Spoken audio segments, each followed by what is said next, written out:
Taata mwibala lya Yesu tukusiima omwaka guno gututandikire tukusiima okuturabya mu mwaka omukuru n'emyaka yona eyo turabize Mukama tukusiima ayi Mukama bw'okutulinda bayingi bafiire baitu otulinzire omwaka guno tuguteeka mu mikono yawe ayi Mukama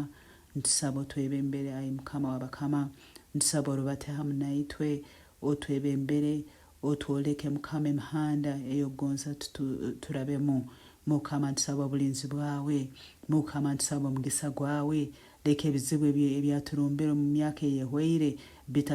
bitataha naitwe mu mwaka guno Omuhyaka mwibala lya Yesu ntusaba omugisa gwawe Mukama nokira muno ayi Yesu ntusaba okumanya habwokuba okumanyiwe nuha amagezi gatandikira Mukama wabakama tuha amagezi agiguru mwibala lya Yesu omu mirimo yaitu omu maka gaitu leka ebiremireho Mukama birugeho mu mwaka guno mwibala lya Yesu leka ebizibu Mukama ebitulemireho bitwarwa amani gawe mwibala lya Yesu ntusaba esagama ya Yesu ntusaba omugisa gwa Mukama ntusaba okumanya omwoyo arukwera leka esagama Yesu etusweke leka tube bobugabe Mukama leka tukurakurane mwibala lya Yesu ntukusiima ayi Mukama wange nimanya nti otahira omugisa habwokuba tusabire byona okuraba mwibala lya Yesu Kristo Mukama wetu. Amina.